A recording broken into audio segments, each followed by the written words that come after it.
Hello everyone, welcome back. In today's video, we got a couple of signs to talk about, an injury update, a contract termination, plus we're going to look at the Atlantic Division today and see which teams have had so far, at least, the best offseason. We'll get to all that coming up right now.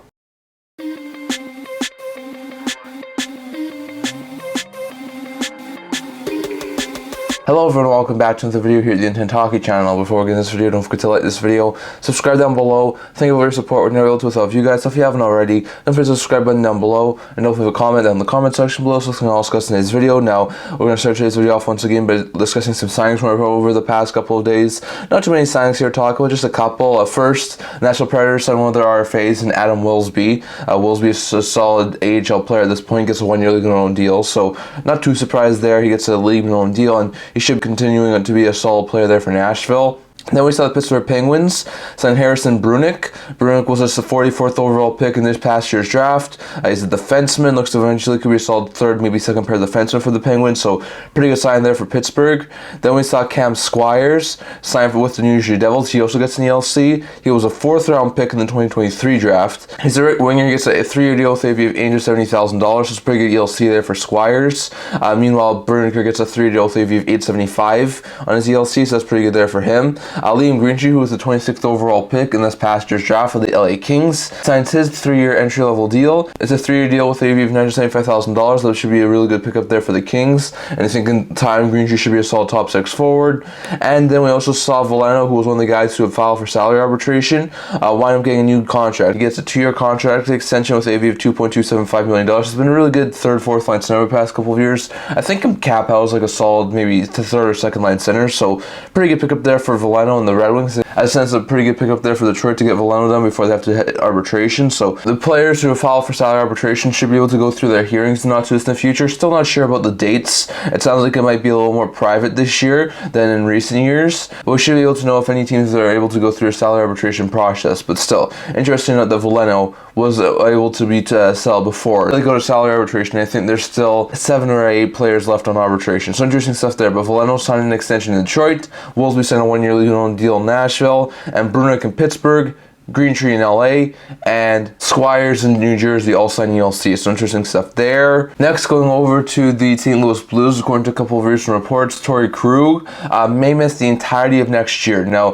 apparently he's got some sort of a knee injury from a previous injury. It's sort of hurting him right now, and it sounds like they're going to give it 6 to 8 weeks to see if it can heal on its own. If it's not able to heal on its own, they're going to have to go for surgery. They'll most likely see him out for the rest of the season. So it's a really bad blow there for the Blues. Krug is all top for the defenseman who hasn't fit in overly well in St. Louis, and they were considering moving on from him over the past little while, trying to move him. There's no movement clause sort of held them from moving him, but still, it seems like Krug may be a possibility of missing the entirety of the season this year, so we'll have to wait and see exactly what happens there for the Blues, but it sounds like Krug is a very likely chance not to play next year, especially if the injury doesn't get better, so we'll have to wait and see on that. So that's an interesting move there for the Blues, and they may be without a top 4 defenseman this upcoming season. Going over to a contract termination we recently saw, and that was between the Carolina Hurricanes and getting Kuznetsov. Now Kuznetsov, who was acquired by the Carolina Hurricanes at the trade deadline from the Washington Capitals, had 1 year left on his deal, but the Hurricanes and Kuznetsov did wind up mutually agreeing to terminate his contract. There's a lot of reports out there that he's going to send a multi-year deal over in the KHL, so he obviously has not been playing overly well the past couple of years and really just wants a fresh start over in the KHL probably to finish out his career, so interesting stuff there, and it seems like Kuznetsov's not going to head over to the KHL. This does free up around $3.9 million in cap space on both the Caps and Hurricanes rosters, so that's really good news for those two teams. Both the Capitals and the Hurricanes could use their newfound cap space to do some things still this offseason, so the newfound cap space will really help the Hurricanes, but they do lose a solid top 6 center. I mean, now they have Kotkaniemi as their second line center, which isn't overly great with the way he's played over the past couple of years. Meanwhile, for the Capitals, they do get $3.9 million off their cap, and they could be able to maybe acquire one more piece before a season starts. So interesting stuff there, but Kuznetsov and the Hurricanes have agreed to terminate his contract. Kuznetsov sounds like he's going back to the KHL, and the Carolina Hurricanes now have a little more cap space, as do the Washington Capitals. So interesting stuff there. And lastly, here we're going to be grading the Atlantic Division off their offseason stuff. Now, remember, some of these moves might still happen. Like, we still hear some things about Montreal adding a piece, Buffalo adding a piece, potentially Toronto moving off like a Robertson or something. So there's still potentiality for more moves to happen. Signings could happen. There's still some really good free agents out there. So remember, all this isn't set in stone. This is just as of right now what my opinion is on each team's offseason in the Atlantic Division. I'll try and get to other divisions like the Metro, Pacific, and Central over the next little while, so remember, stay tuned for that. But for today, we're looking at the Atlantic Division, so we're going to start here with the Boston Bruins. If you look at their significant offseason losses, they lost Jake DeBrusk this offseason to Vancouver. Jacob Lauko, they moved in a trade to Minnesota. JVR is still a free agent, but he was let go. Patrick Maroon wound up leaving, signed in Chicago. Danton Heinen left, signed in Vancouver. Jesper Boqvist left, signed in Florida. Matt Grzelcyk left, signed in Pittsburgh.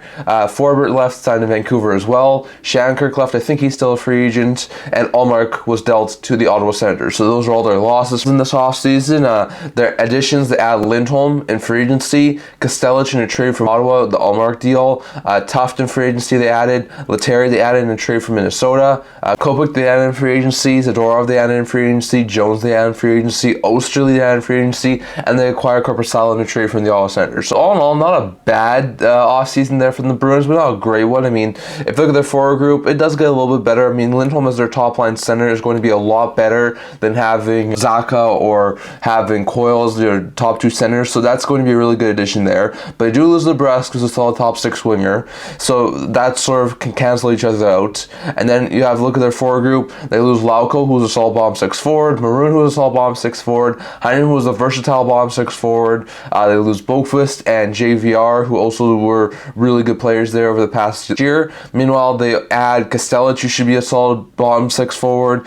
Tuft, Lettieri can be called up on occasions, as can Kopech. Jones should be a solid bomb six forward. So I think they lose a little bit of depth on the forward group, but they do get the Lindholm addition, which is big.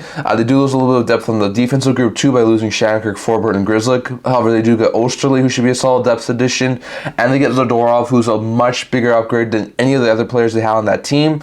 And then they also lose Ullmark and get Korpisalo, which is definitely a downgrade. I mean, if Korpisalo can play like he did in Columbus or LA a couple of years ago, then he should be not too much of a downgrade, but if he plays like he did in Ottawa last year, he's going to be a major downgrade off of Ullmark. So, in my opinion, giving the Bruins a B- with their offseason so far, not a bad offseason, like I said. They definitely made some really good additions. Zadorov is going to be a huge addition on the back end. Lindholm should be a solid center addition, so they definitely made some really good moves, but I think with the loss of Ullmark and some depth, this team didn't do as good as they could have. So, interesting stuff there for the Bruins. If you go to the Sabres, they didn't do a whole bunch this offseason. They lost Matthew Savoie in a trade with the Edmonton Oilers, Victor Olofsson to Vegas in free agency, Girgensons to Tampa, Jost and Robinson to Carolina, and Comrie to Winnipeg. So did lose a couple of pieces. They added Ryan McLeod from the Edmonton Oilers, Abu-Kibel in free agency, Lafferty in free agency, Zucker in free agency, Mallenstein in a trade from the Washington Capitals, and then Gilbert and Reimer in free agency. So all in all, Reimer should be a little bit more of an upgrade than Comrie, and if they don't want Levi rushed this year, they think Reimer should be a really good 1B backup goaltender for the Sabres.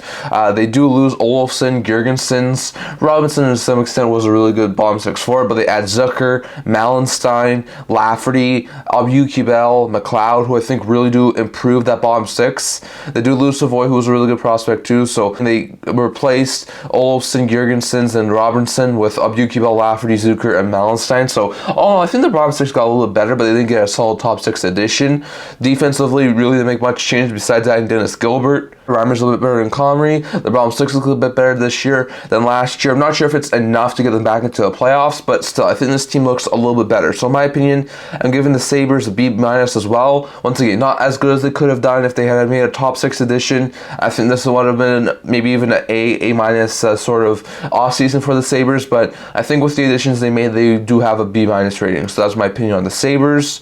Going over to the Detroit Red Wings, they lost a couple of people that are huge to that team. They lost Perron to Ottawa. They lost Sprong, who's a free agent. Fabry was dealt to Anaheim. Wallman was dealt to San Jose. Gostisbehere left, went to the Carolina Hurricanes. Gibson left. He's now in Nashville. He was traded there. And they lost Reimer to Buffalo. Meanwhile, they add Tarasenko. They add Mott. They add Kiskinen in that trade for Gibson. They add Gustafsson on the blue line. And they add Talbot and Campbell in net. So all in all, I think they had a decent offseason, but nowhere close to what they needed to do. I mean, they kept most of their core group, which is pretty good. They still need to send some of their RFAs, but they wound up losing Perron, which is a really good middle six forward. Fabbri was also a really good middle six forward. Sprong really won the bottom six this past year.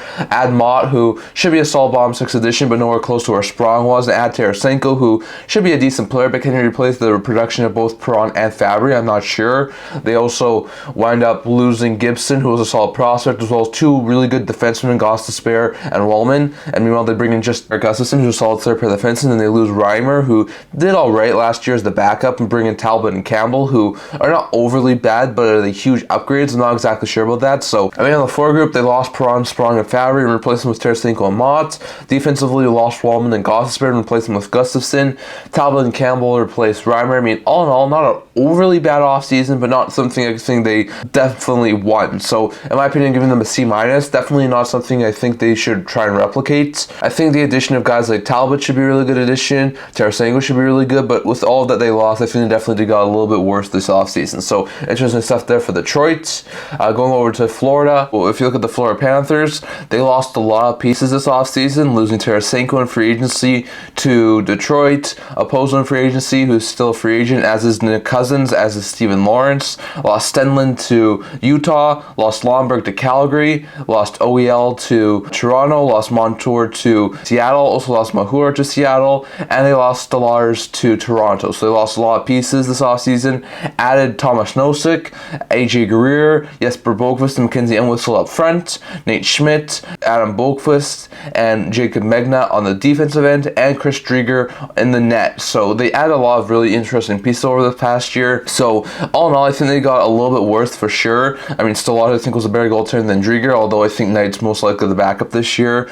They lose OEL, Montour, and Mahura, who are way better defensemen than Schmidt, Boqvist, and Megna. So I definitely think that their defense took a little bit of a hit this year. If you look at their forward group, Tarasenko is better than any of their additions, and then they also lose Oposo, Cousins, Lawrence, Stenlund, and Lomberg, and replace them with Nosek, Greer, Boqvist, and Entwistle, who I don't think are overly bad players, and I think could really help out that bottom six. But all in all, I think they definitely did get a little bit worse this offseason. Not overly great, so I think they definitely were a little bit worse, which is to expect given the fact they won the Cup last year. So in my eyes, I'm going to give the Florida Panthers a D+ this offseason. Not an overly great offseason, definitely did get worse, so I think a D+ is sort of warranted at this point. If you look at the Montreal Canadiens, they did not do barely anything at this point. They lost Tanner Pearson, who was a solid bottom six forward, to free agency. Colin White to free agency. Yolonen, who ended up signing in Tampa, to free agency. Anderson, they lost to free agency. Nylander, they lost to free agency, and they traded Kovacevic to New Jersey. So they did make some interesting moves. They added Barre-Boulet in free agency. That was their only addition. They sent Slavkovsky to an extension. So all in all, not a bad offseason for the Canadiens, but not an overly great one. They did not make that big splash we were expecting them to, at least not at this point. So I'm going to give the Canadiens a C+. If they made another big splash before the season starts, I could maybe bump them up to like a B- or a B, but for the time being, made some depth additions, got rid of some depth players. Not overly bad, but not overly great either. So I think a C+ warrants them for Montreal.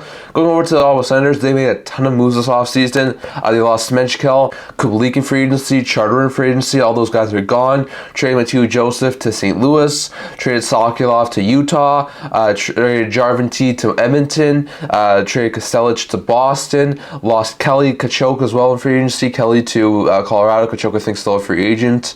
They lost Branstrom in free agency to Colorado, lost Chikrin in a trade to Washington, Korpisalo in a trade to Boston, Mandolese in a trade to Colorado. Meanwhile, their additions, they add Gaudette, who's a solid cop option, they add Borgo, who should be a solid prospect there for them, add Jenik in a trade from Utah, add Cheason in a trade from Edmonton with Borgo. They add Perron and Mario Gregor on free agency on the forward group, add Jensen in a trade from the Washington Capitals for Jacob Chikrin, and they add Linus Ullmark in a trade from the Boston Bruins. So all in all, not a bad offseason for Senators in my opinion. I think one of the better off seasons in the Atlantic. For the goaltending side, Ullmark is a way bigger upgrade than anyone of Korpisalo or Mandolese.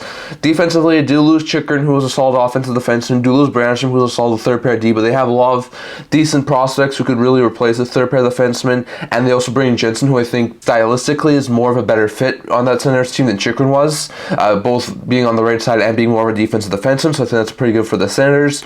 Do lose a lot of depth by losing guys like Smechkal, Kubalik, Charterer, Joseph, Sokolov, Jarvan T, Kostelic, Kelly, and Kachuk. Once again, Kostelic, Kelly, Joseph, Kubalik were all really mainstays on that team last year. The other guys were more either spare forwards or AHL players, but they do add Gaudette, Jenik, who should be sort of the spare forward AHL players next year, as well as Bourgault, Chaston, who are good prospects, and they also bring in Perron, who should be a solid middle six forward, Amadio, who should be a solid bottom six forward, and Gregor should be a solid bottom six forward. So, in my opinion, Ottawa didn't have the greatest of off seasons. I would have liked them to add maybe one more bigger forward instead of maybe like a Amadio or something like that, but I still think they had a pretty good offseason, so I'm going to give them a B. Once again, the addition of Ullmark's fantastic. Jensen, stylistically, I think is a better fit than Chychrun, and I think this team got a little bit better than he did last year. So all in all, a pretty good season there for Ottawa, offseason that is. Next, we'll go over to Tampa Bay Lightning. They lost a lot this offseason, losing Stamkos, their captain, to Nashville, Mott to Detroit, Watson, who's a free agent, Duclair to the NYI, traded Jeannot to LA, lost Barre-Boulet to Montreal, Dahan to, I think it's Colorado, Sergachev they traded to Utah, Dunby they lost to Dallas, and Fleury I think they lost to Seattle, so they lost a lot of interesting pieces.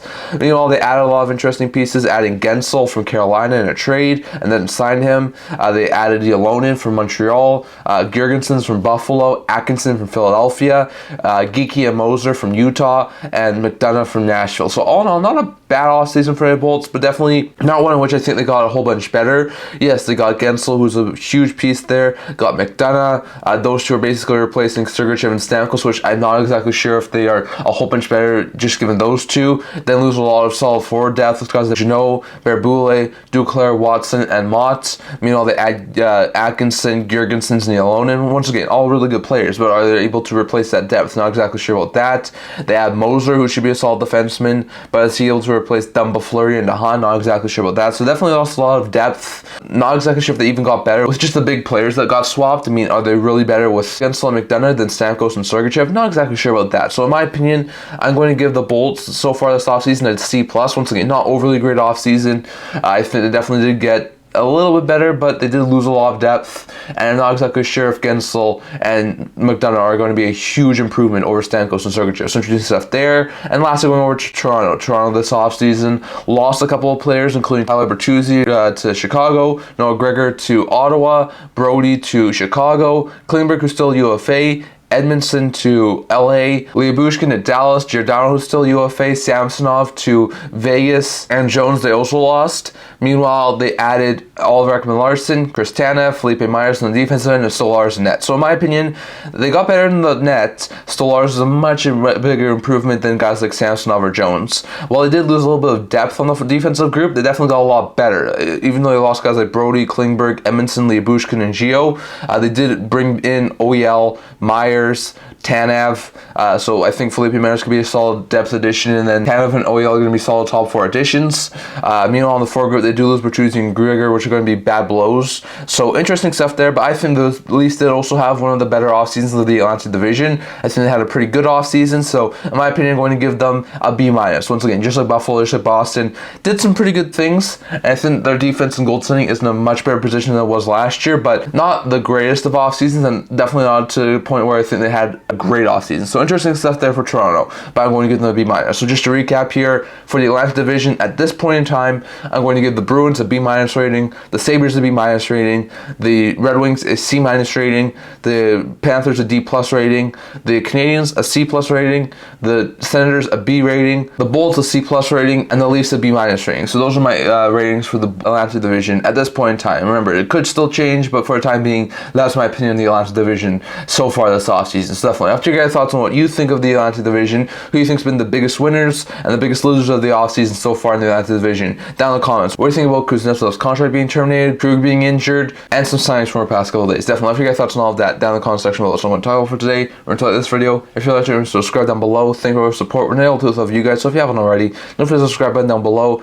Don't leave a comment in the comment section below so you can discuss in today's video. Also, a blog talking about news, rumors, analysis, stuff like that. So definitely check that out. Leave a link down in the description below. And I can't see you guys all for next video. See you guys soon.